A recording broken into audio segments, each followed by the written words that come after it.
Hey guys, welcome to the Season 14 February review, and this is where we are at currently. Third in the table.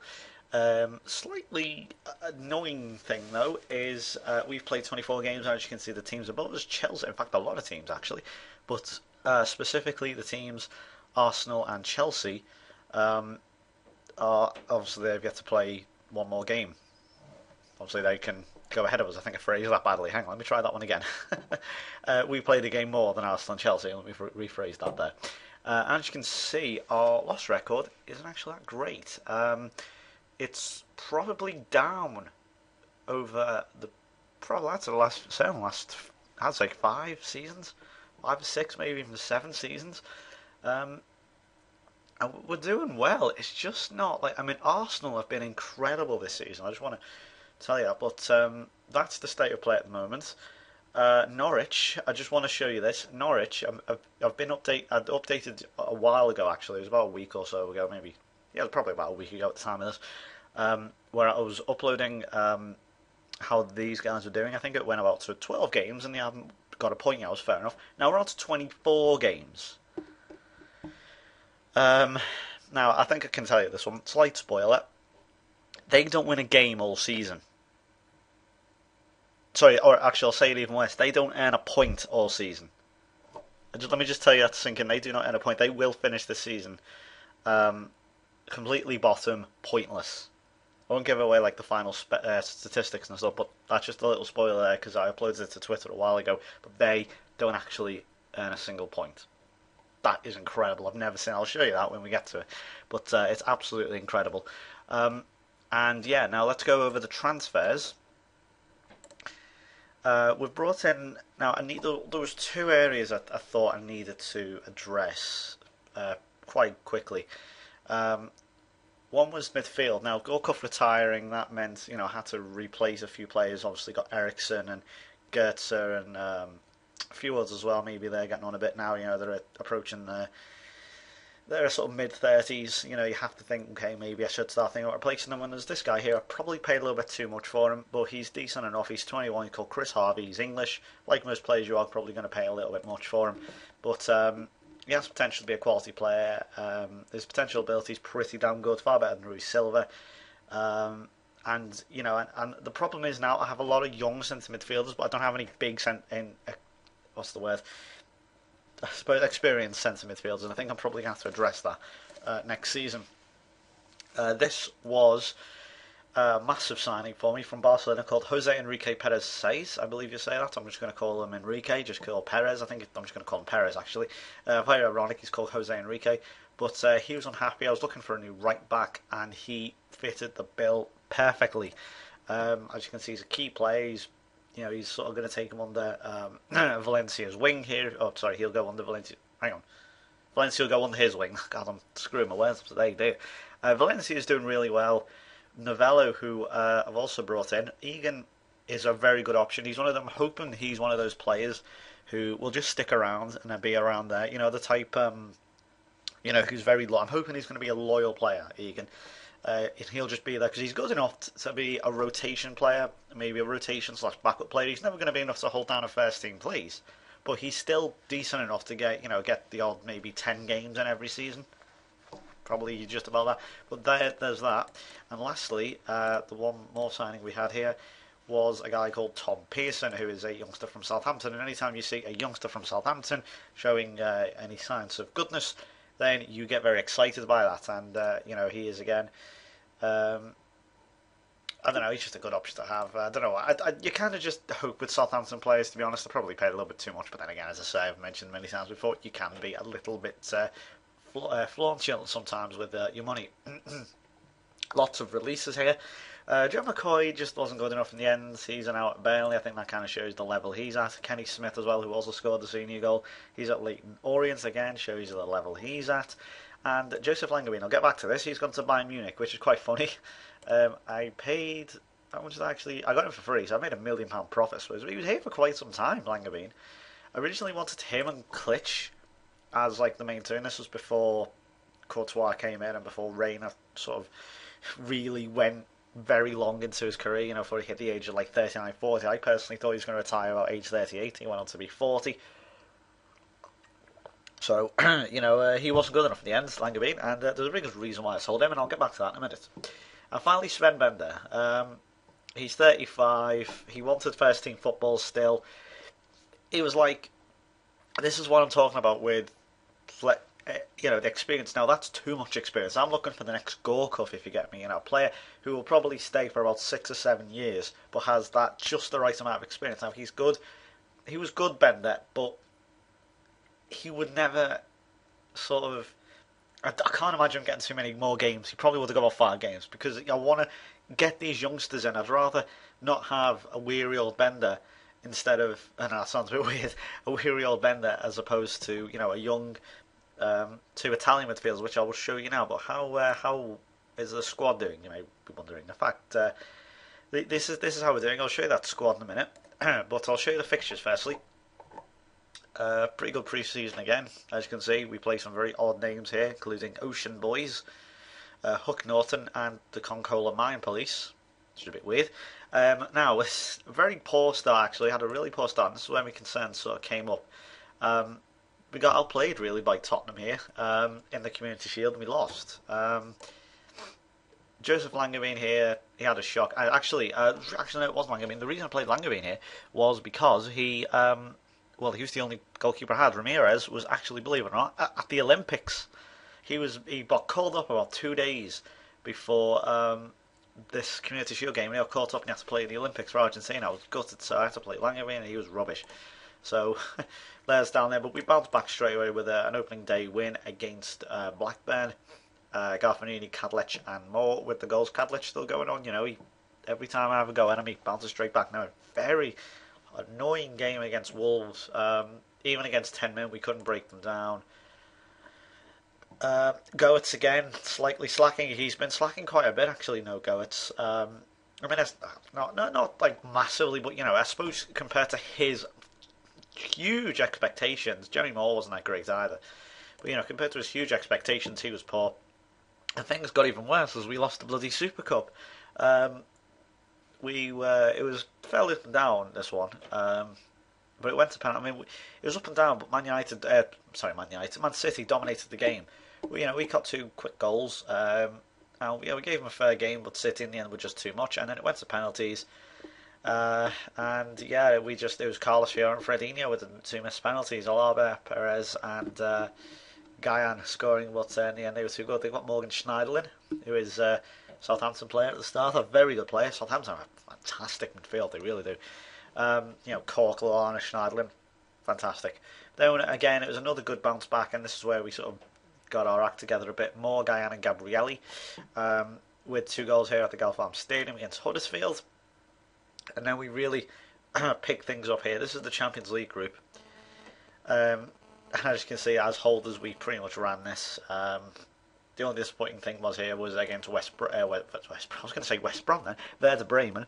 We went 2-0 down. I was like, whoa! So I had to change a few things, and I'm pretty sure I bought someone. Yeah, I bought Goetz off. Oh, so he was injured, and Moore came on and had a slight impact. But Alaba was the best one by far. He was the only one who looked like he was interested in the first half. As again, we excuse me. Developing a terrible cough. But we seem to bounce back from annoying defeats or draws to big wins, and this was it here against Zenit St. Petersburg. Absolutely outplayed them. And then a good victory at Roma, Fredinho there, and another Fredinho goal at Jubb Park. I think I should call it Anfield because it sounds weird. I can't do that. And then this absolutely unbelievable game, probably the most high scoring game I've ever done. Almost, remember Ante Vukusic? Remember him like 10 years ago? God, remember this guy? He was young. He played for us for 2 seasons. Signed him for 6 million. He was terrible. He scored how many goals he scored? He scored 7 goals. He weren't that great, but he scored against us at Werder Bremen. I don't know. And yeah, he scored against us. But the highlight of this was a hat trick for Christian Hasley, who of course I brought from Man City for just under 20 million, and pretty fair play to him. Vieira with 2, Sadler, Silva and Matthias Motta, who's come on extremely well in this midfield so far. So we had the 9-1, I think that confirmed us through. And then he went only done it again, Hasley. He got another hat-trick, this time in Russia. After a very poor start, but Acosta brought us. Well, actually, no, that was like, what was that? It was 2-1. Put us in the lead right on half time, and then Hasley got his hat trick. I was very happy with that. So, a very good qualifying round. I see that as a qualifying round, to be honest, the group stage. A really good group stage thing for us there. And we went on a great run at this point. No, we didn't. After the Tottenham. Okay, no, we didn't. I'm thinking I'm going crazy now. We didn't go on any great runs at all. We had a good run here for a bit, but then we lost to Tottenham yet again. Fredinho really was the culprit here. Ramirez had a, well, I don't say he had a shocker here, but he was pretty poor. Sad, honestly, we're all poor. Acosta's rubbish. Fredinho was poor. He missed the penalty. As you can see, that really could have brought us back into. I'll just show you that again. As you can see, Fredinho put us in the lead, and I was like, okay, this is going to be fine.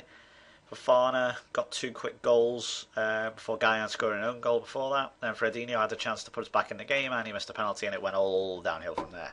Terrible.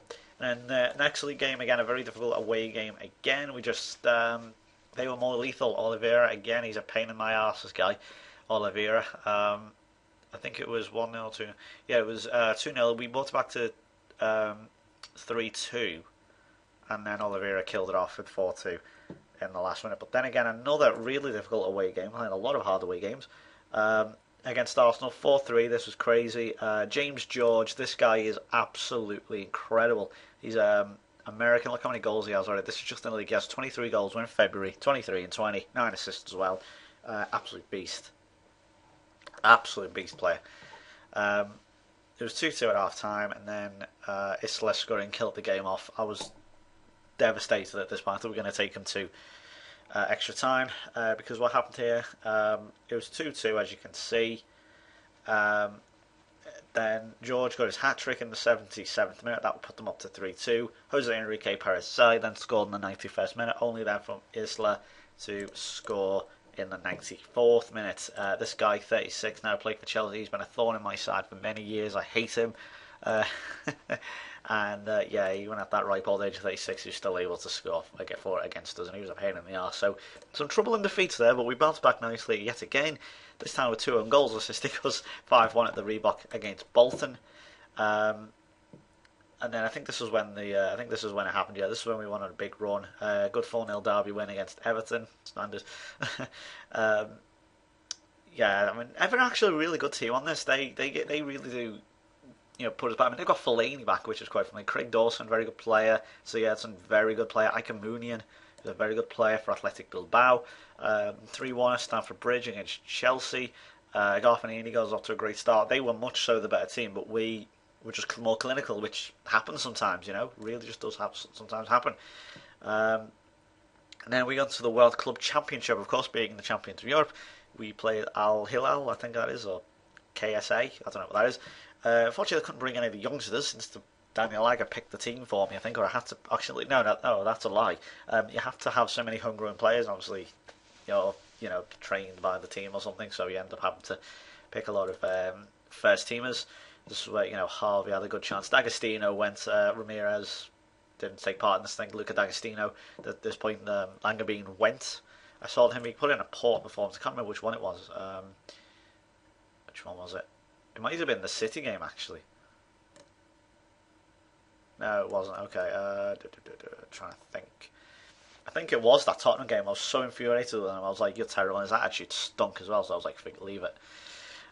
So we had, 3-1 here. Cartazolo and Fiora. So Langabine was gone, and D'Agostino, who is now my second choice goalkeeper.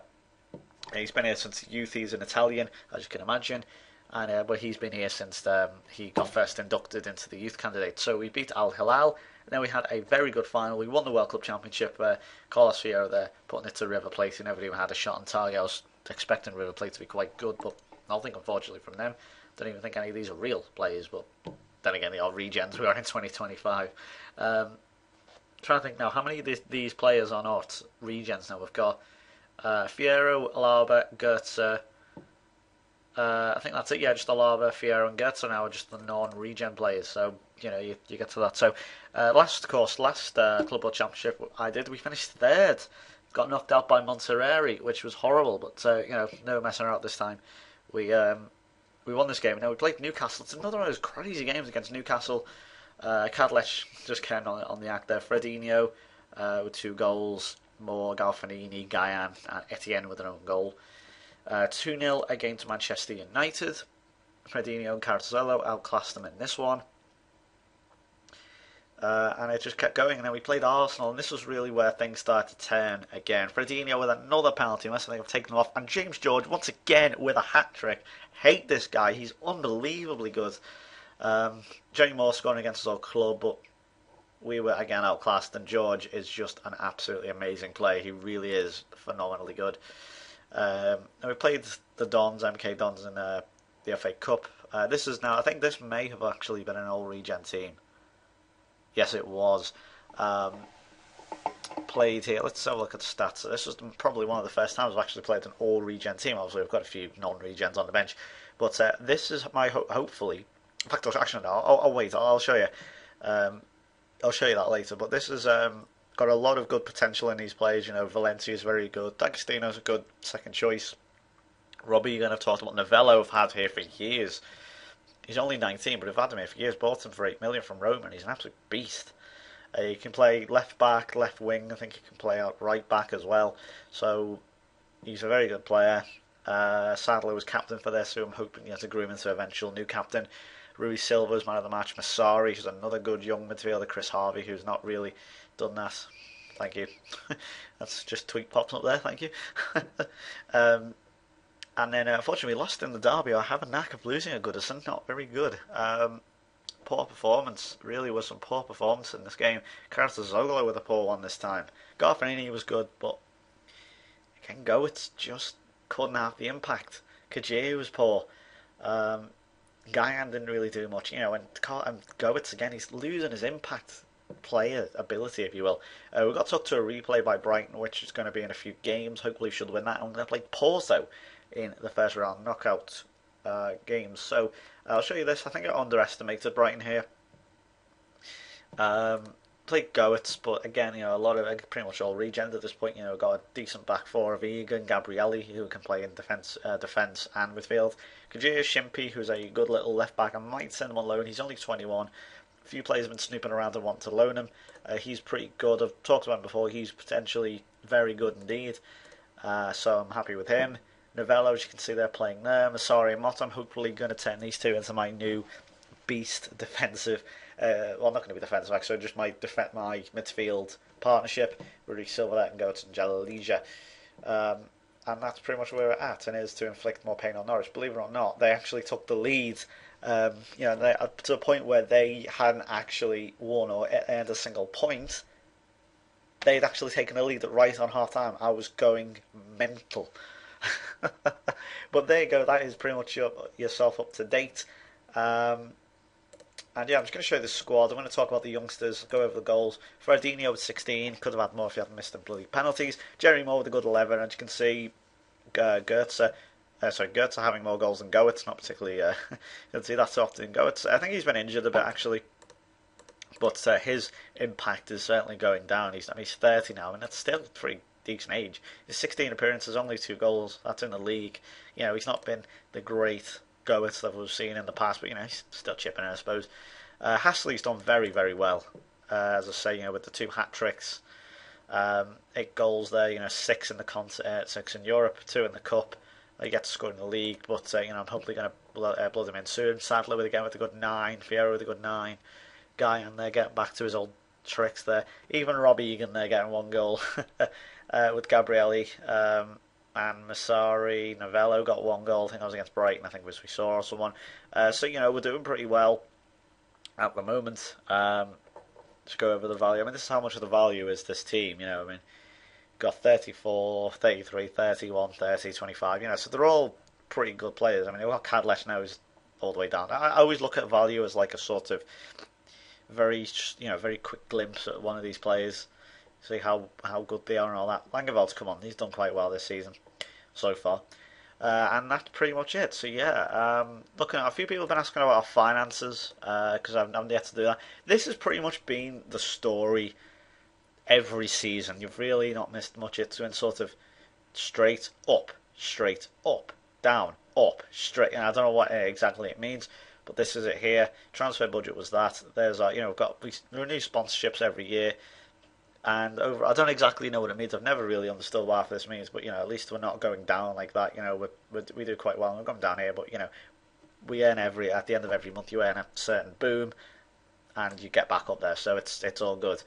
Um, and yeah, I think that's pretty much it. So thank you very much for watching, and I will see you at the end of this season then. Bye bye for now.